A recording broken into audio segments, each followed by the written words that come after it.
The representation of my title is a view about consciousness.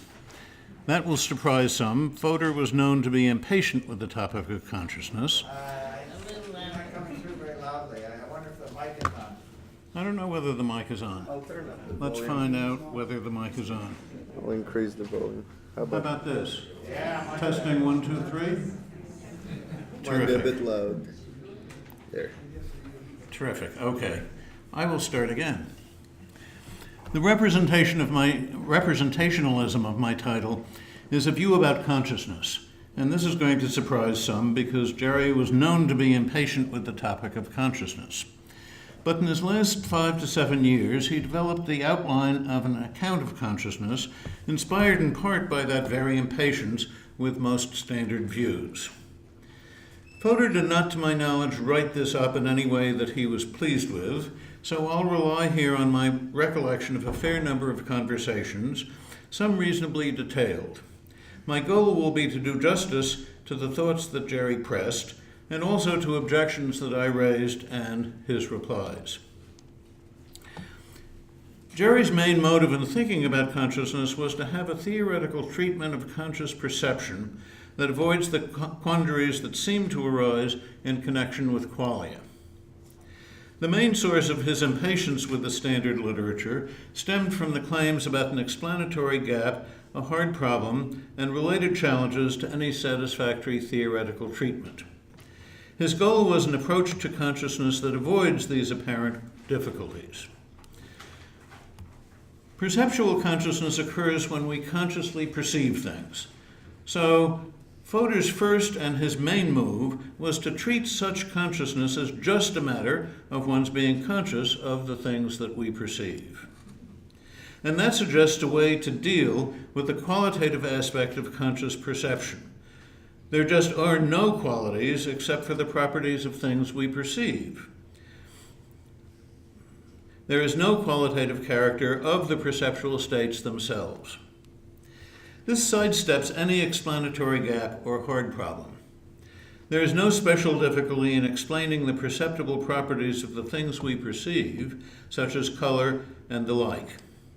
When one sees a red tomato, the redness that figures in one's experience is not a mental quality.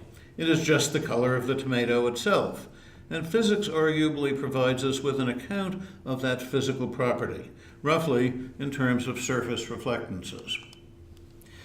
The perception's being conscious, then, is simply one's being conscious of the tomato and of its perceptible physical properties.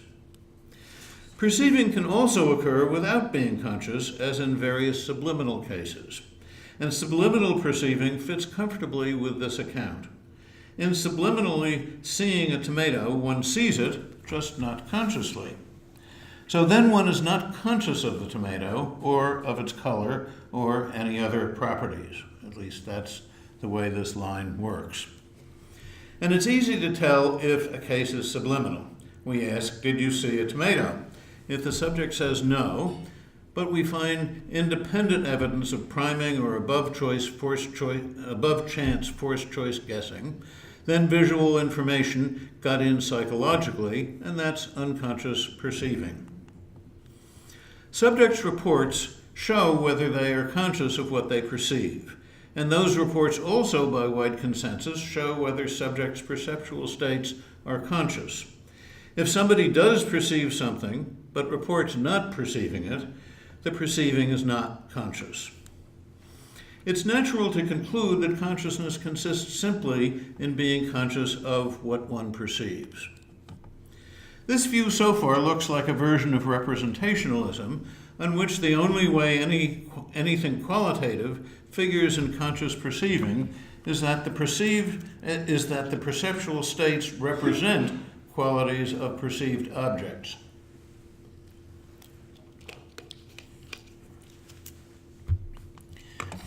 But things are a bit more complicated.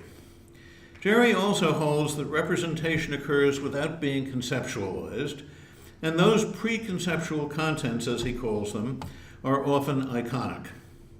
Iconic representations have no canonical decomposition, so any part of an iconic representation is itself an iconic representation.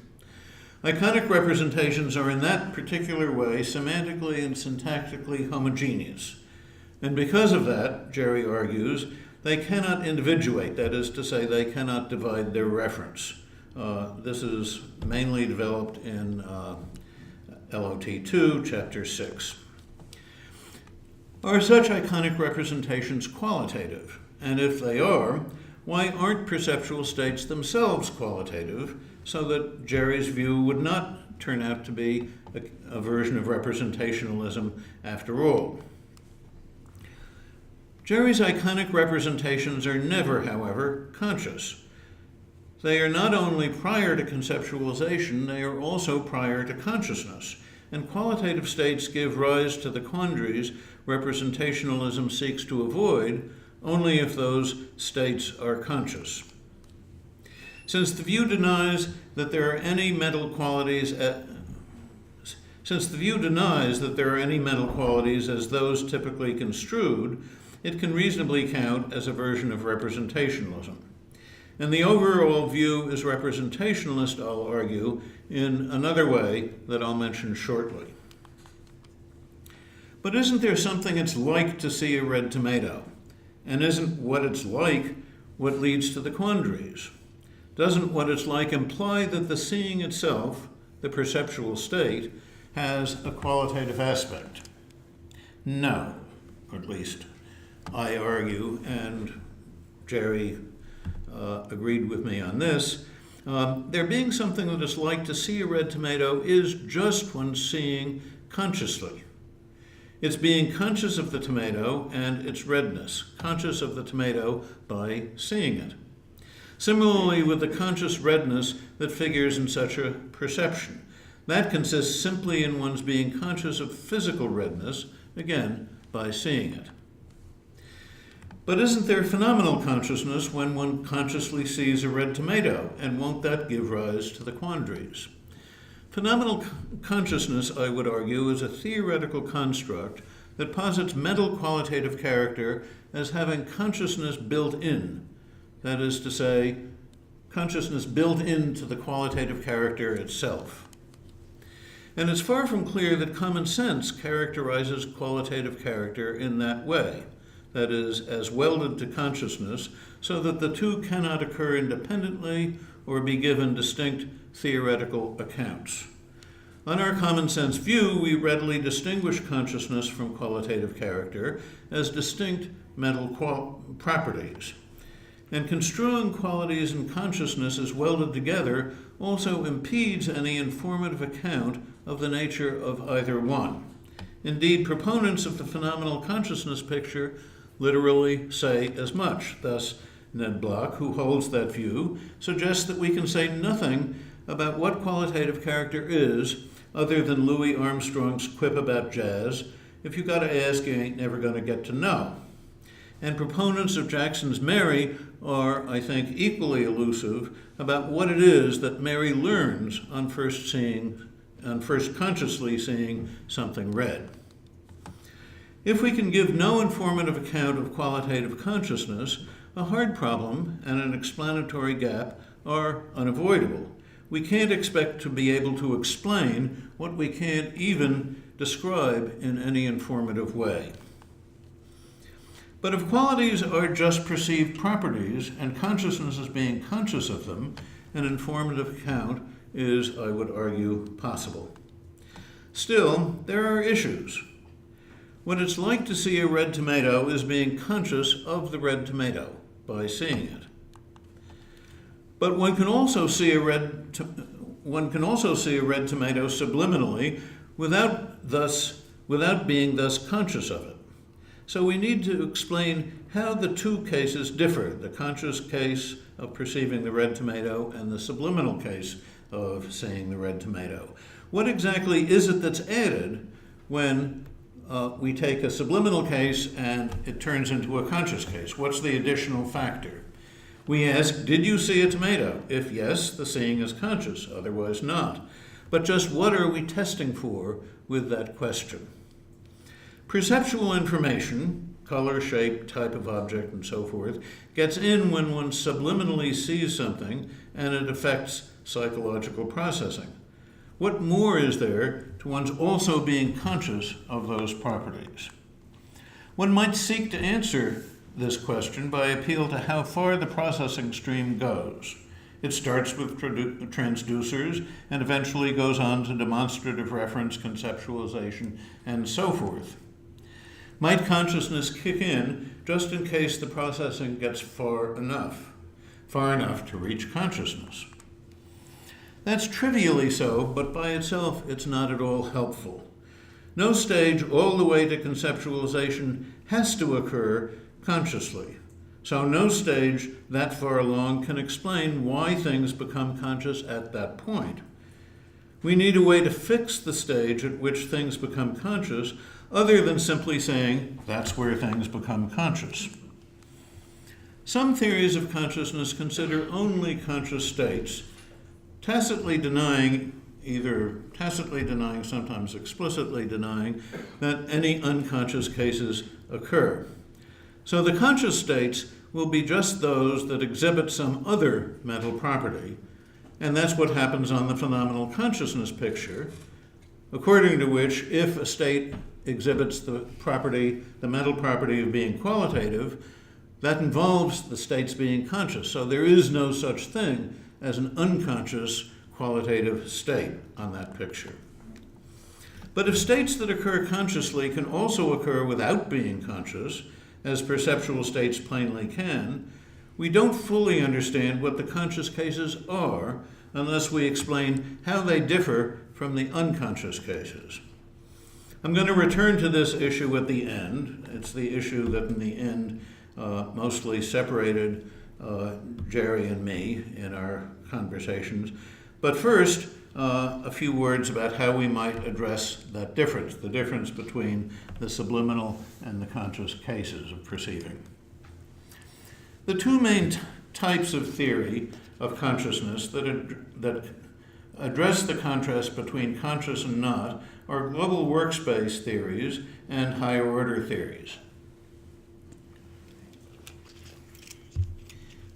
I'll make quick work of global workspace and we can turn to higher order. On global workspace theories, a content is conscious if it's globally available for processing. But it isn't clear why global availability should matter. What does global availability have to do with consciousness? Sometimes globally available states are conscious, sometimes not. And there are counterexamples. Peripheral perceptual states, about here in visual consciousness, peripheral states can be conscious, but I dare say that these states at this point are not globally available for anything, and unless attention is shifted, but in the standard case, not at all. And widely available beliefs and desires occur.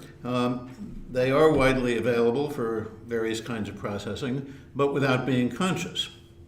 So let's set global workspace theories aside. On higher order theories, a state is conscious if one is aware of being in that state, aware in a way that is subjectively unmediated. I've argued elsewhere that this awareness is due to one's having a higher order thought that one is in that state.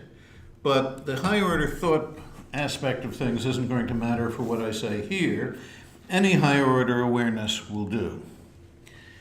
This gives a nice answer to the difference between conscious and unconscious. A state is conscious if there is a higher order awareness, and otherwise it's not.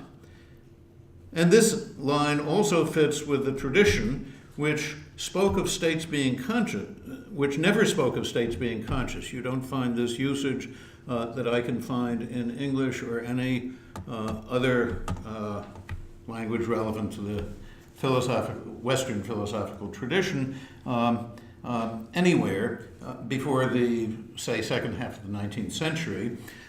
Before that, everybody spoke only of our being conscious of states, perhaps in some particular way.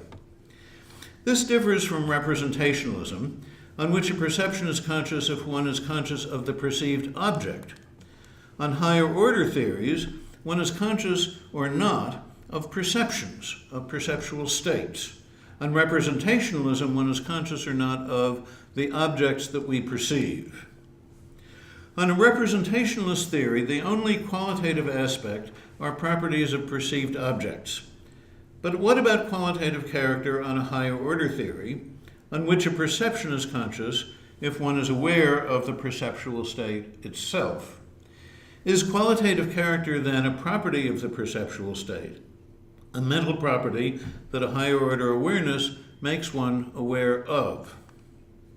And if it is, are those properties mental qualities, like phenomenal consciousness, which then give rise to a hard problem and an explanatory gap? Mental qualities are problematic if, but only if, they are intrinsically conscious, as on the phenomenal consciousness picture. One might think there's no way around that. If mental qualities are fixed by consciousness, the mental qualities aren't anything at all if they aren't intrinsically conscious. But fixing mental qualities by consciousness, this is actually a move that's sometimes made, that if mental qualities are fixed by consciousness, they aren't anything if they aren't intrinsically conscious. This move is often made by people who, in other areas, think that moving from epistemology to metaphysics is the root of all evil, or at least the root of a great deal of evil, but they're perfectly happy to move from epistemology to metaphysics here. But fixing mental qualities by consciousness is wholly optional. It is not a given, and not even a matter of common sense. Indeed, common sense points toward an alternative, somewhat in the spirit of representationalism itself. We can instead fix mental qualities by their role in perceiving, in particular by appeal to perceptual discriminative ability. Mental qualitative character has a strong tie to discriminative ability. One can consciously discriminate stimuli of 2 shades of red, for example, only by being in conscious qualitative states that reflect the difference in those stimuli. Stimuli are just noticeably different if they would be indistinguishable on most trials were they physically any closer. So you can get 2 stimuli, they're very, very close, and they're just noticeably different. If you got them any closer, subjects wouldn't usually be able to tell them apart, wouldn't be able to distinguish them. Being just noticeably different is sometimes talked about in connection with conscious qualitative states. I'm not doing that. I'm talking about J&Ds in terms of stimuli. So we can use just noticeable differences for a range of stimuli to construct a quality space that captures all the stimuli in that range that an individual can discriminate on most trials. For color stimuli, the quality space might be something like this. This is a 2-dimensional quality space for just hue and saturation. Conscious perceptual discrimination plainly rests on differences in conscious qualities. We consciously distinguish stimuli by being in conscious qualitative states that differ in ways that reflect perceptible differences among stimulus properties. So in the conscious case, the quality space of discriminable stimuli will also map the conscious qualities that enable one to discriminate those stimuli. So you've got a range of stimuli, you've got J and Ds among them, you construct a quality space, and the idea is that if stimuli are just noticeably different, then there will have to be different mental qualities, conscious mental qualities, in that perceiver's repertoire that enable the discrimination of those stimuli. So you have a quality space of consciously discriminable stimuli, and that will give you a map also of the conscious qualities that enable those conscious discriminations. What then about the subliminal cases? I've just been talking so far in the last slide and a half of conscious discrimination. Unconscious discrimination, it turns out, can be at least as fine-grained as conscious discrimination. So the quality space for consciously discriminated stimuli can also fix the properties that enable unconscious discrimination. Because the discriminating is unconscious, those properties won't be conscious. Are they mental properties after all? And if so, if they are mental properties, are they qualitative mental properties? There is compelling reason to think so.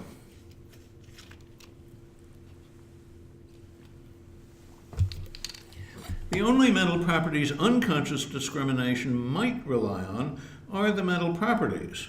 If not unconscious qualitative properties, then unconscious discrimination would be relying on non-mental neural properties with stress. I mean, maybe they're all neural properties, that's fine, but these would be non-mental, right? And if unconscious discrimination is resting on non-mental properties, then conscious discrimination could do so also. It could also rely on the same non-mental properties, and that would mean that conscious qualities would be causally idle, which seems a very high price to pay to avoid unconscious qualities, especially without a good reason to avoid unconscious qualities. And since mental qualities can be fixed by their discriminative role, there's no problem about their occurring unconsciously. That is to say, discriminative role enables us to fix the mental qualities whether they're conscious or not conscious. So we don't have to rely on consciousness to fix the mental qualities. Also, consciously discriminable stimuli can be degraded so that they remain consciously detectable but not consciously discriminable. And forced choice guessing, then, will still discriminate well above chance. This is a kind of a nice result. It's a nice result in part because it gives a kind of continuity between conscious and unconscious discrimination. Because this case, the stimuli are actually presented consciously. It's just that they're not presented consciously in respect of the properties that enable the discrimination. Right, they seem to be indistinguishable consciously, but forced choice guessing discriminates. So there is continuity between conscious and non-conscious cases, and that again points to the same mental properties occurring in both. It's mental qualities in the conscious case, so we think, so also in the unconscious cases. Right, so in this case, this kind of case where stimuli remain consciously detectable, so you can tell that there's a stimulus there, it's consciously presented, but they're not consciously discriminable. In this case, there must be a non-conscious aspect to the conscious qualities that enables discrimination by forced choice guessing. Diana Raffman has a very nice paradigm for an experiment that actually demonstrates that, but because of time I'm going to skip that. Fixing mental qualities by discriminative role may seem unintuitive if one construes mental qualities in terms of what it's like. Aren't conscious qualities fixed one by one, independently of all the others? No. Conscious perceptual discrimination is a relational matter, distinguishing each perceptible property from the others. And since conscious discrimination relies on conscious mental qualities, they too must be fixed comparatively. Close stimuli presented simultaneously, this is very well known. If you have stimuli that are close in nature and they're presented together, they're far easier to discriminate than if they're presented one by one in succession. Fine-grained discrimination is facilitated by being able to make comparisons, which points to this relational thing. So I don't know, this is what Microsoft says is a stimulus. Is it the same as this one? The same as this one, but if they're all together, then if Microsoft is doing its job right, you should be able to tell that they're different, but very slightly. Since the mental qualities there presumably track the stimuli, that effect is due to the way in which we're aware of those mental qualities. But there are other cases. Mental qualities operate comparatively even apart from the way that we're aware of them. Simultaneous contrast is an early visual effect. I gather it's still being debated a little bit how it occurs. It used to be thought to be retinal, but it's at least apparently in early vision and occurring prior to subjective awareness. So the comparative effects there are independent of subjectivity, such as the two sets of red squares that look very different because of what they're adjacent to. And as Jerry notes in LOT2, perceptual constancies, which are also comparative, occur prior to subjective awareness. Mental qualities are fixed by relative location in a quality space, so I've argued. So we're aware of them in respect of that relative location. Can higher order awarenesses explain why there is something it's like to be in a conscious qualitative state? Why, when a state is conscious, it seems to be, as we intuitively say, lighted up. There's something it's like, and the quality is lighted up when, but only when, one sees or hears or otherwise perceives something consciously. That's what it is for there to be something it's like, for us to perceive or see, hear, or otherwise perceive something consciously. On a higher order theory, consciously perceiving consists in one's being aware of perceiving something, in its seeming subjectively to one that one is perceiving that thing. And we can explain that as one's being in a qualitative state, and also one's being aware of oneself as being in that state. And that's all there is to a quality's being lighted up. So the higher order awareness quality space theory partly agrees with representationalism. Both of them hold that there being something it's like simply consists in one's consciously perceiving something. But representationalism holds that one is aware of no qualities except the perceived stimulus properties, and it's unnatural to describe stimulus properties as lighted up. So that doesn't work so well on that side. That's a reason to posit mental qualities, and since the mental qualities of quality space theory need not themselves be conscious, indeed, they are in themselves not conscious, the theory shares with representationalism the advantage of avoiding the quandaries associated with intrinsically conscious mental qualities. Did you signal me? What's the timing? It's 4:15. Okay. Let's see what we can do. This is the shortest of the three sections. Fodor's representationalism and quality space theory both explain the qualitative aspect of perceiving by appeal to perceptual role, though construing that qualitative aspect differently. On Fodor's view, the qualitative aspect consists in properties that objects are perceived to have.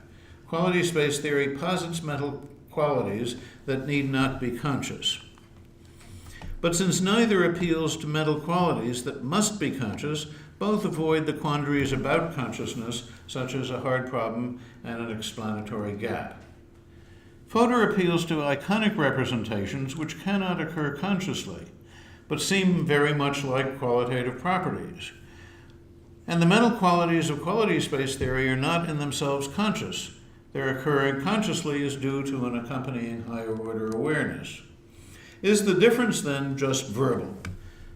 The mental qualities Fodor's representationalism denies are intrinsically conscious, and quality space theory posits no such mental qualities. Also, the mental qualities of quality space theory explain our discriminative abilities, as presumably Fodor's iconic pre-conceptual representations will also do, and in both cases without the relevant properties having themselves to be conscious. And both agree on the general line that consciousness is a matter of perceiving consciously, and that there's nothing more to there being something it's like for one. But there is then the apparent divergence. Perceiving consciously on Fodor's view is being conscious of what one perceives, whereas on the combined higher order quality space theory, it's being conscious of the relevant qualitative states. So the higher order quality space theory accommodates mental qualities occurring consciously, just not intrinsically so. By contrast, the iconic representation Jerry posits are not the sorts of things that can occur consciously. Part of Jerry's motivation for insisting that iconic representations cannot be conscious is his rejection of the epistemological given. An epistemological given, he urges, has to be conscious in order to play a role in justification, and it must be independent of inference for it to be foundational. and iconic representations cannot be conscious if they're to be independent of inference, so he argues.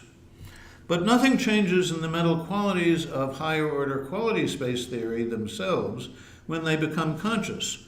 The mental qualities stay the same, it's just that there is a higher-order awareness added to them. Their being conscious is extrinsic to the qualities. So it's not obvious that the two views differ even here in a way that's substantive rather than verbal. Quality space theory posits mental qualities based on discriminative ability, which is not the main factor for Fodor's iconic representations, but it's not obvious that that results in a difference in the properties that get posited by both views. Still, Fodor's actual complaint about the view that I've just sketched, the alternative view that I pressed in conversations with him, was not so much about the quality space part. Rather, it was a standard representationalist objection to any type of higher-order theory. Are we, he pressed, ever actually aware of our perceptual states? Isn't it rather that we are aware only, as representationalism holds, of the objects that we perceive and of their perceptible properties? Well, I think that there is reason to hold that we are, after all, aware of our perceptual states, though this, with apologies, gets a bit tricky. The tricky part is that we need here to distinguish between being aware of something and being consciously aware of something. In subliminally perceiving something, a stimulus affects psychological processing, so we must in some way be aware of the stimulus. We're just not consciously aware of it.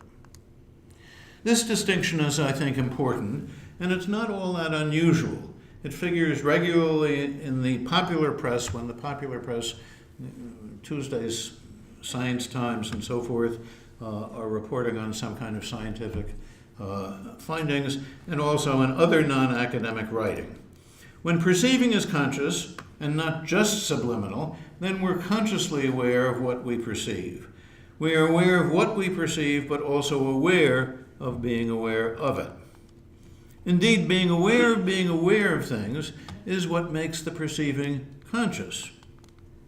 When we consciously perceive, we are aware of our perceiving. We are aware, for example, that we see or hear something. Consciously perceiving enables us to report that we perceive, which we would not be able to do if we weren't aware of the perceiving. Again, that's how conscious perception differs from subliminal perception, in which we aren't at all aware of our perceptual states and so cannot report on them. Still, though we're aware of our perceptual states when we consciously perceive, we're rarely aware of them consciously.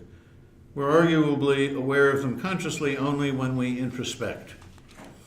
So the advantage of quality space higher order theory over any version of representationalism, I think Jerry's included, is in giving an informative explanation of how the conscious and non-conscious cases differ, an explanation of that difference in terms of higher order awarenesses. It's the appeal to higher order awarenesses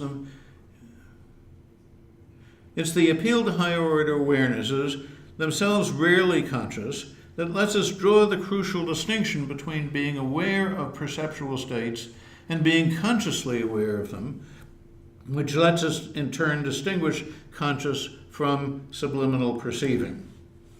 If we focus only on the conscious cases, we miss what consciousness adds, and a satisfactory theory of consciousness must explain that. We can avoid doing so only by denying that the unconscious cases really are perceiving. Then the unconscious cases simply aren't perceiving or mental, but something else. Fodor saw unconscious perceptual processing as subpersonal, but also did hold that it's genuinely perceptual. Still, he remained unimpressed by a need to explain the difference between conscious and unconscious cases, and also remained unimpressed by the same token by the distinction between awareness and conscious awareness. So Jerry and I did not reach closure on these issues, and I shall leave it there, with gratitude to Jerry for the extended exchange we had and very much else. Thank you very much.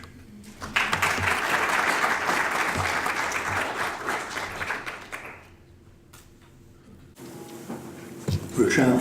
Yeah, I have a result I'm sorry? of kids, and I don't know which theory, if any of them, fit. We tell little kids, we're gonna go on a picnic, and we're gonna take red foods. And they say tomato, watermelon, they know what are the red foods. And no, you can't have black ice cream. So the color of the object is not completely disentangled from the kind of object it is. Oh, I wasn't arguing that it was. I'll repeat the question. No, I'm just asking, where does that fit, that result? I'm not, I think it's at right angles to the things that I was saying. I think that certainly there are plenty of objects that have distinctive colors, and other things being equal, you sort of pick out the object from the color, given the right context, and so forth. I wasn't saying anything about.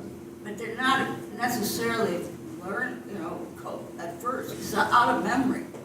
No, I agree. Okay, I think that's right. just curious. What do you say? So a range of cases came to mind that I thought might point to another difference between Fodor's representationalism and the HOQS theory, maybe counting in favor of the HOQS theory, and I'm wondering what your take on this was. So as you described, Fodor's view, what we're conscious of. Can you speak louder, please? Yeah, as you described Fodor's view, what we're conscious of is the object we perceive, or the stimulus properties. And then you looked at empirical evidence that had to do with discriminating colors, kind of those contrasts. And it seems like there are certain perceptual experiences or qualitative conscious experiences that are just kind of kaleidoscopic and don't involve a particular object per se, and that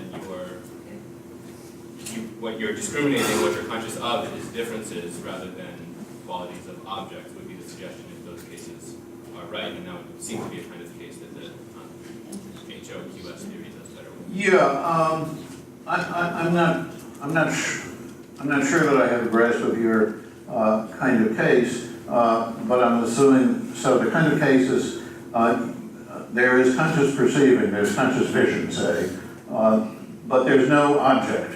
There are a bunch of properties. Is that right? Yeah. I think for those cases, and for perhaps no other purposes, just be Humean about it and say, the object is the bunch of qualities that you take yourself to see. So what you're taking yourself to see is some red and green and purple and so forth mixed up in such and such a way, and kaleidoscopically and so forth, and that's the object. The representationalist view says that consciously perceiving in this case is being conscious of that object, right? And it's a makeshift object, but it's still an object. And then it has some tricky stuff to say about hallucinations, where the object isn't there at all. I don't think it's so difficult about illusions, where the properties are just not the right properties. And although I think that one of the most wondrous things is how people in philosophy love hallucinations, I think it's also very rare.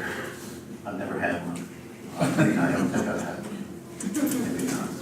So I think that would fit with Fodor's version of representationalism. In the back? So at the end of the talk, you pointed to distinguishing between kind of... I'm sorry, I'm having a hard time here. Can you speak more loudly? Mike's up here on the table. David, why don't you bring the microphone to Jason? I don't know where the microphone is, that's why I'm bringing it up. Somebody can bring it. George will bring the microphone. Well, I'm not sure at all. Yes, it's a big thing. Somebody else will turn it on.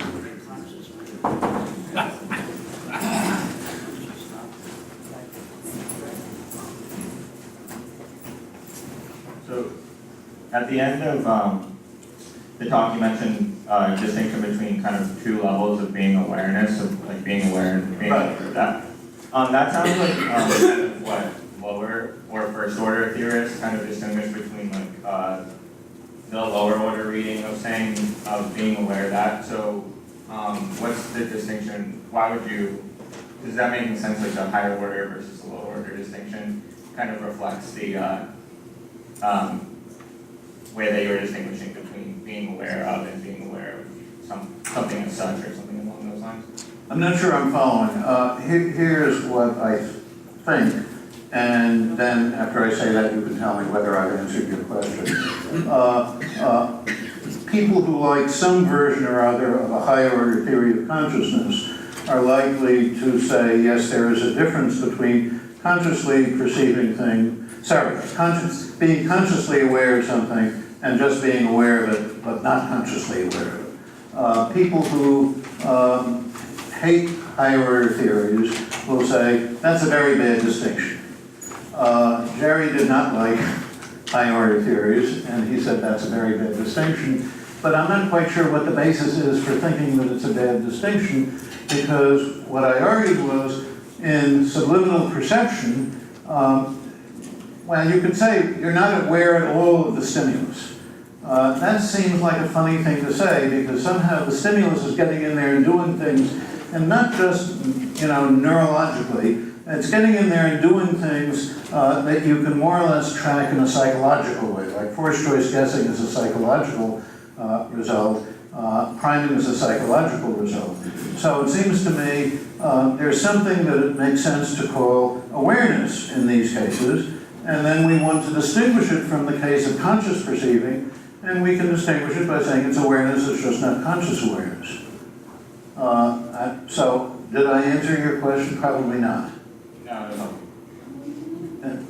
Good. Javier? Hey, David, I always like that you're able to get the best, I'm sorry, but I'm what? that you're always able to give the best, most charitable interpretation of somebody's views, like Jerry's. But I have two quick clarificatory questions, because I just want to make sure I understand a few things. One of them is actually similar to this one. I just want to know if you have any change in a psychological process, does that count as awareness? I think you said something like that. You basically said there's awareness of perceptual states, and then there's conscious awareness. And you said something like, you have an awareness of a perceptual state insofar as you have an effect in the psychological process. And that seems like it opens the door to way too many things that could count as awareness. So I wanted to make sure if that was the case. And finally, Well, let me say something about that. I wasn't being quite as generous as you're suggesting. I wasn't saying that any change in psychological processing opens the door to, justifies our saying that there's some kind of awareness going on. I was saying, look, there's a stimulus, and there's reason to believe that the stimulus is affecting the transducers, right? Because there's the red apple and the retina and so forth and so on. And also it turns out that the stimulus is having an effect all the way back into distinctively psychological processing, even though the subject says, I didn't see an apple. I didn't see a red apple, I didn't see anything red. And so that's a very specific kind of case for justifying that there's some sort of awareness. That's not any change in processing. all right, I mean, that's good. I mean, I don't know, it seems a little risky, but I'll let it A slide. little what? Risky. But the other Oh, question I have is, no, I think it's very safe. were you willing to say that mental qualities could be thought of as iconic as well, or do they stop at the just noticeable different state? I don't mean to suggest that, there are several things I don't mean to suggest. I don't mean to suggest that I'm really expert on Jerry's view of iconic preconceptual contents. There isn't a lot that he said about them in conversation with me, and there isn't a lot that he wrote about them. So my argument was more that there is nothing that I know of, either from conversation or the written texts, that provides good reason, solid reason for thinking that they're different. Maybe they're different, but it seemed to me that in comparing the two views, that wasn't the way to go. Lila? Yeah, I just want to ask you two brief questions. Number one, I think you would have to say, does this work? That all animal cognition or perception, whatever it is of the subliminal type because not reportable. No, I wouldn't. So it would be nice if you would clarify, because I think Okay. that question is of some interest. Yes, I agree. And the second is that there's this huge, The question. I'll say what the question is when I answer. huge current literature, much occupying a lot of developmental cognitive science and processing theory. Right. That's called executive function. Yes, They even talk about parts of the brain that they do. it's supposed to be, PFC. it's supposed to be domain independent. So it's something you do with your person. Again, it seems to resemble the kind of thing that you're talking about. Yes. Something you do with your perceptions after you perceive them. I think that they're different, but whereas I think I have a good thing to say to your first question, what I say to your second question will be a little less. But okay, the first question, as I understand it, is take your friendly neighborhood squirrel or dog or somebody like that. They can't report any of their perceptual states. So does that mean, on my view, that all of their perceptual states would be subliminal, unconscious? And the answer is no, because reporting is just a sign that we have for animals that can report, like us. It's just a sign that we have that the animal is aware of the perceptual state. So if I can say, I see red here, then that's my report that I see red is an indication that I'm aware of seeing red.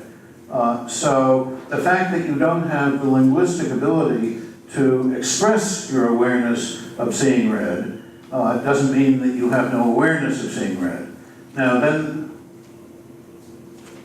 What do you have except conscious reporting that's making this distinction for you?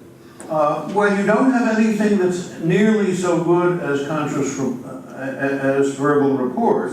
I agree, but I don't think that it's obvious what to say about the question for non-linguistic animals. We don't have this very firm thing that we do with people, but if we had some reason to think that squirrels or somebody like that can come to have higher order awarenesses of their perceptions, then I think we would think, okay, so there's a good shot, with some guesswork here, that some of their perceptions are conscious. How many of them, all of them, a few of them, we don't know. I don't have a very good line on how we would develop a hunch that non-linguistic animals do have higher order awarenesses of their perceptions, but I have this suggestion, which I offer you with the caveat that I wish I had something stronger, which is I think that non-linguistic animals very often, at least sometimes, have it happen that they see something and then they sort of notice that it was in error, that it wasn't really this, it was that.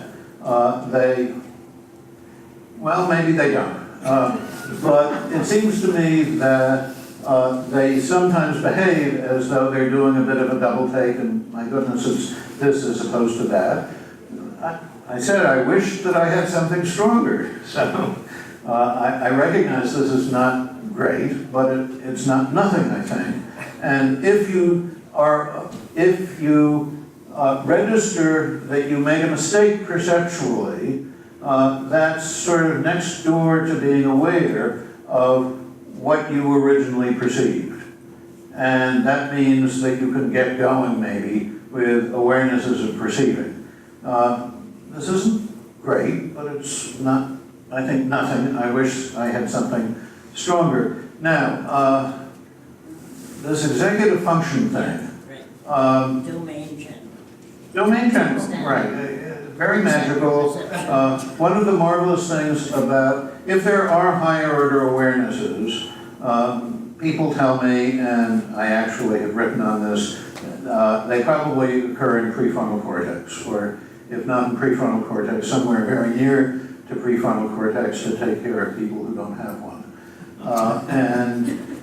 Well, because some of the functionality gets done by next door neighbors in the brain. Executive function is also in prefrontal cortex, but there are a truckload of things that get done in prefrontal cortex.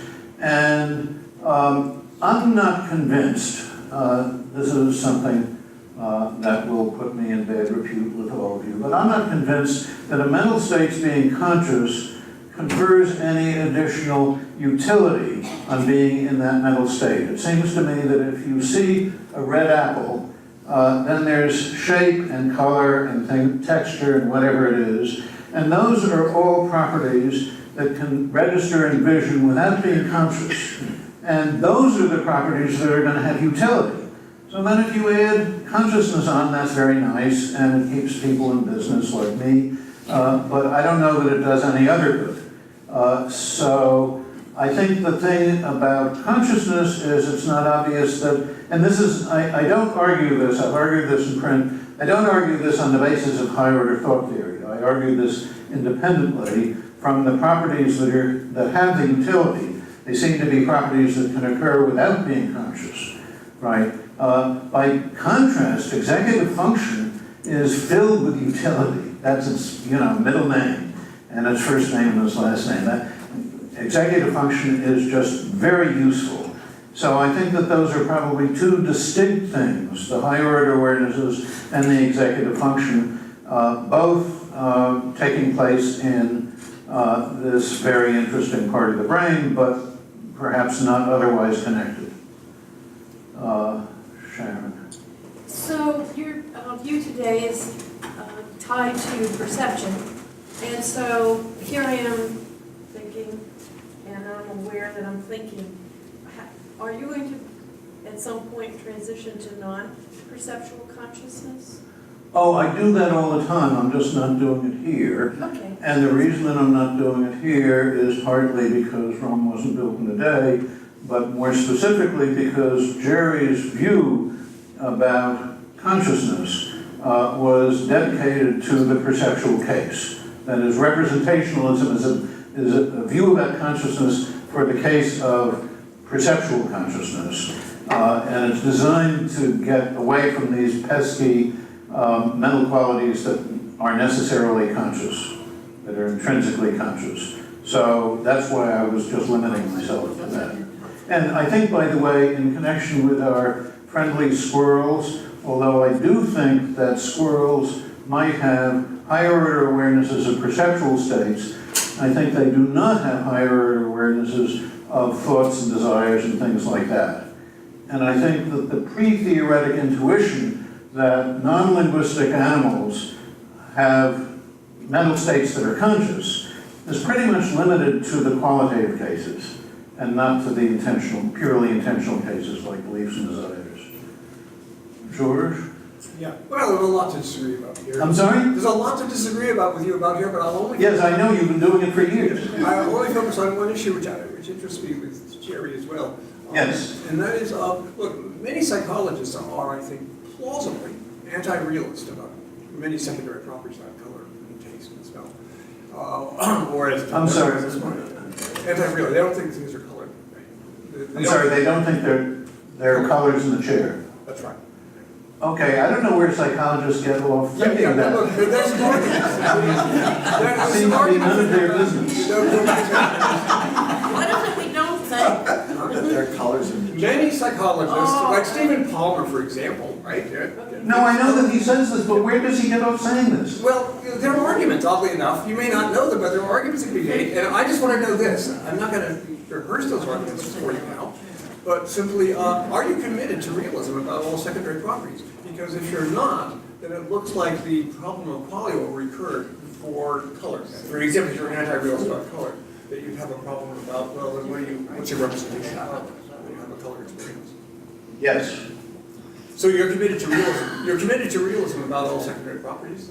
Yeah, I really don't understand. I mean, Oh, I'll explain it to you. what you're calling secondary properties is cheating, George, because you're importing a lot of theoretical baggage You have a into. response to that. Ones that depend upon. Just, let's say red. I think that here's a case of something that's genuinely really red. And now we can argue about what it is for that to be red. Yeah, but I don't want to I'm not do going to reverse that. the history of philosophy for you right now. I'm just saying, as you well know, there are significant arguments, right, that many people have made that I think are plausible. That no, that's an illusion. You know, the color, surfaces aren't red; they appear red, but they don't. Okay, And my I think point is that- only this: is I'm only making a dialectical point. Namely, I'm curious to the extent to which your and Jerry's view relied upon that as realism as a premise. Realism about color. That's all. So, realism about color, taking into consideration that we'll have to have a long discussion about what that means. But anyway, what it means is that this is genuinely red. If that's what it means, then I'm committed to it. That's an interesting question about Jerry. I don't remember that particular issue coming up in our conversations, and I don't know. I remember having talks with him where I was surprised by how insistent he was upon realism about color and about trying. Good for him. Good for Yeah, him. it may be good for him. What I care about is only, No, I get the dialectical does point. the view I'm depend upon completely. that? What? Does the view depend upon that? So if it turned out that there were good anti-realist arguments, about color or triangles or whatever, then there'd be a problem about qualitative states. Well, no, not unless the arguments were good. No, yes, suppose the arguments were good. I'm asking you a No, reason but the dialectic. arguments aren't good. No, wait a second. I mean, Right. Suppose I can own five chickens, and I would never own 5 chickens. No, suppose he did. Suppose the Violet and I were in a correct. seminar. Right? With Then would your and Jerry's representationalist views collapse?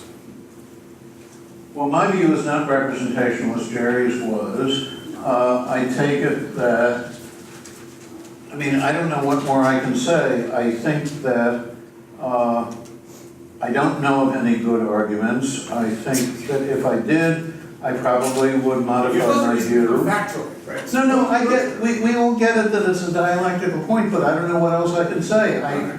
So I get the dialectical I just want to point. know about the dependency of your argument on the realism. I don't know that that's actually true. That is to say, I don't know that it's impossible, dialectically, to deny that there's red in physical objects construed in some suitable way. And, I don't know that that denial implies that I'm wrong, or that Jerry's wrong. I think that there's room in there, people Because the in question would be, philosophy. what is a representation of it? Right? What are you, if you're a perception of red, and it's not of a real property of the world, what's it of? It's of the object. No, but what's the property? You have a perception of red, and there's no. Well, I think in the primary case, one can construe these things as being perceptually aware of an object, and that the properties of the object are secondary. But The quality of the person concerned with quality is concerned with the quality of redness that you seem to experience when you look at a red object. Now, it's not really. I don't have sympathy with that. Well, I understand they that want that to be person. addressed. The question is to address what they're worried about. And to say, now, one way to address it George, is to say, well, there is a real property. George, stop for a second. I have already said that I don't know the answer to the question as to whether if you denied any reasonable version of realism about color, that would kill me. Because I think that there's so many other philosophical moves that one could make. Maybe they wouldn't be that great, maybe I would be ashamed, but maybe I would swallow my pride and make them. I don't know, but it seems to me, we all get that the qualifier wants to relocate the perfectly nice pleasant colors that are out there and put them in the mind and make them magical. And there's a funny thing about this relocation thing. The funny thing about the relocation thing is that red, when I close my eyes and I'm not looking at it, is unproblematic. Red out there is only intuitively problematic when I'm aware of it. So when I relocate the problematic version of red, the one that I'm aware of, into the mind, then that brings along this necessary consciousness, this consciousness being built in. So it's a kind of a move that I want to resist, and there seems to be, there's a lot of dialectical space in there. I think at this point, thank David.